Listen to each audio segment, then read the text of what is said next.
கிறிஸ்துவுக்குள் பிரியமானவர்களுக்கு ஆண்டவராகிய இயேசு கிறிஸ்துவுடைய இனிய நாமத்தினாலே வாழ்த்துக்கள். எல்லாம் எப்படி இருக்கிறீங்க? நல்லா இருக்கிறீங்களா?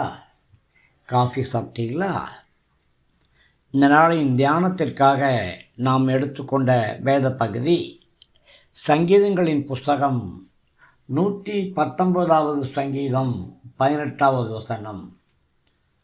உமது வேதத்தில் உள்ள அதிசயங்களை நான் பார்க்கும்படி என் கண்களை திறந்தருளும்.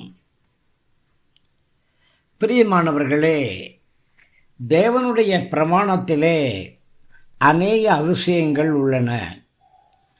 கர்த்தர் நாம் எதிர்பாராத காரியங்களை செய்கிறார்.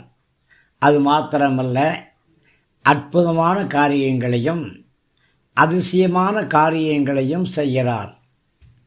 கர்த்தர் செய்கிற எல்லா காரியங்களுமே மிகுந்த பிரயோஜனமுள்ளவைகள்தான். தேவனுடைய அதிசயங்கள் ஞானிகளுக்கும் புத்திமான்களுக்கும் இதுவரையிலும் மறைவாயிருந்தது. ஆனால் இப்பொழுதோ சிறு பிள்ளைகளைப் போன்ற நமக்கும் தேவனுடைய வேதத்துள்ள அதிசயங்கள் வெளிப்படுத்தப்பட்டிருக்கிறது. தேவனுடைய பிரமாணங்களில் அநேக அதிசயங்கள் இருக்கிறது. கிறிஸ்துவின் சுவிசேஷத்தில் அதைவிட மேலான அதிசயங்களும் அற்புதங்களும் உள்ளன. நம்முடைய சுபாவத்தின் பிரகாரம் நாம் தேவனுடைய காரியங்களுக்கு குருடர்களாய் இருக்கிறோம்.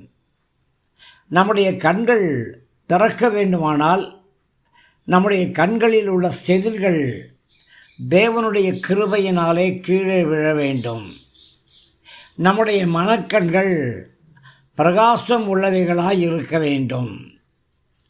நம்முடைய விசுவாச கண்களால் மாத்திரமே தேவனுடைய அதிசயங்களை, தேவனுடைய ஆசீர்வாதங்களை நாம் காண முடியும்.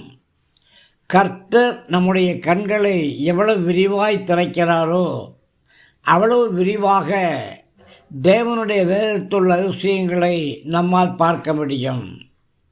இதை சங்கீதக்காரன் நன்கு அறிந்து கொண்டவராக என் கண்களை திறந்தருளும் என்று விண்ணப்பம் பண்ணுகிறார். பிரியமானவர்களே, நாமும் அப்படியே விண்ணப்பம் செய்வோமாக. கிருபை கூட இருக்கட்டும்.